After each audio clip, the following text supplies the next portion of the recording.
Shalom Aleichem. In Parashat Bamidbar, the Yakar wants to explain through grammar alone, you're able to understand the reason for the census. Not just the census here, but the censi in general. So in Bamidbar, Parak Aleph, Pasuk Aleph, V'yedaber Adonai el Moshe Bamidbar Sinai, it says B'ohel Moed. So Hashem spoke to Moses, take the bet in the Ohel Moed, B'ohel Moed, as opposed to in Vayikra. Just think about our verses in Bamidbar is taking place in the second month, the first day of the second month of the second year, and it's where B'ohel Moed. Moses is inside the Ohel Moed, the tent of testimony, speaking directly to God from within the tent. Go back 30 days in Vayikra Aleph, Pasuk Aleph.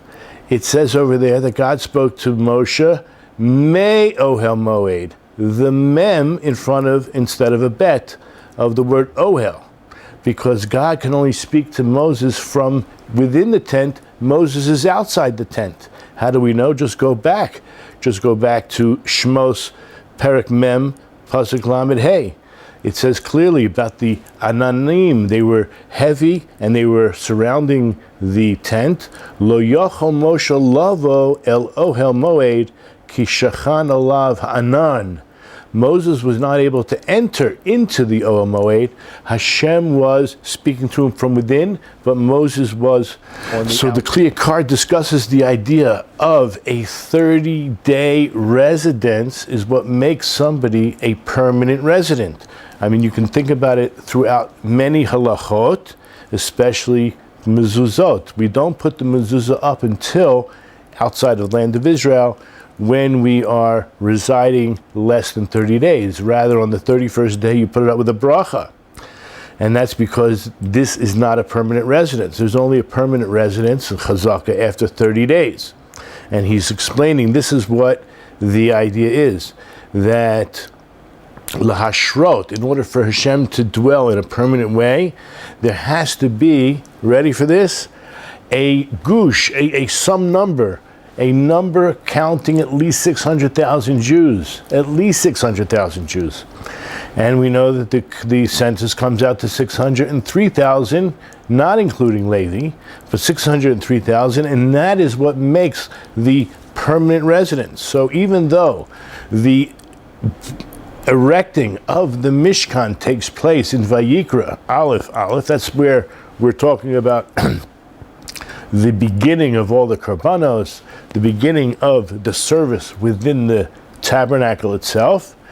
It's only 30 days later when another counting is done, Hashem is confirming that there is a gush of 600,000 Jews, a minimum, and therefore he can reside in a permanent way. But the main point the Yakar wants to get across is there is this concept that whatever is going on in heaven is actually manifesting itself down here on earth. And so when you take into account, there are 4 sides of the encampment, 3 tribes on each side, and of course the Machane Shechina in the middle.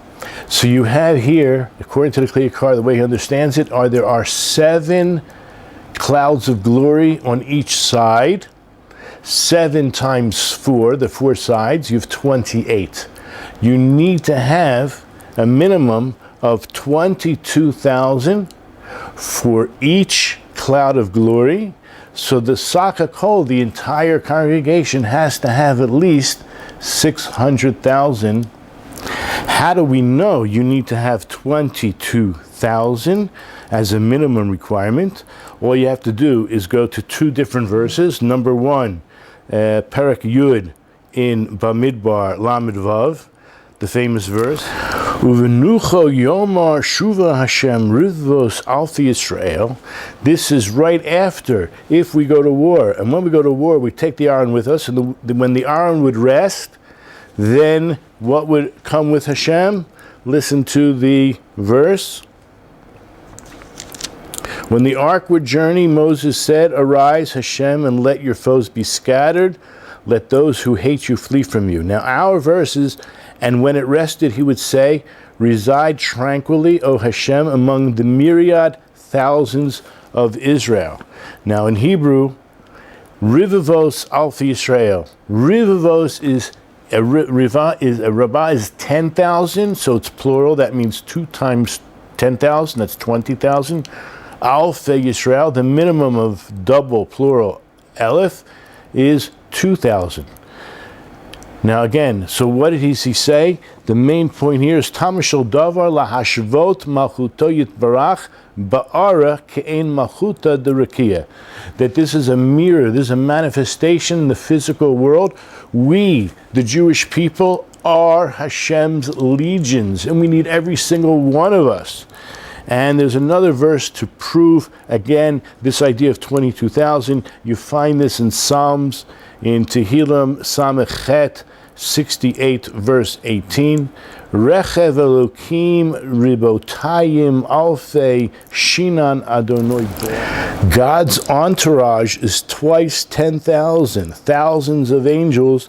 The Lord is among them at Sinai in holiness. So the bottom line is that every single Jew counts, and collectively, it's an unbelievable transition, a quantum leap, because the sum of the whole is greater than the sum of all individuals together. Therefore, once we reach a certain amount, which is in Parashat Bamidbar, second month of the second year, there is a confirmation that we have the minimum of 600,000 Jews in order for the Shekhinah to reside in a permanent fashion.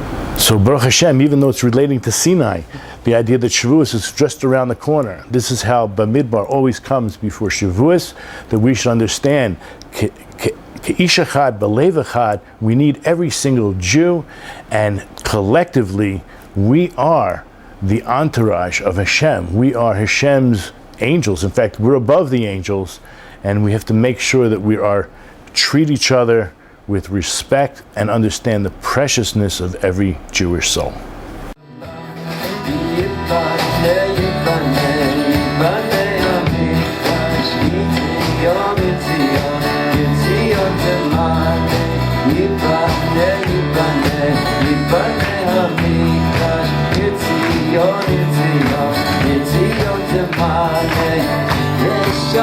It's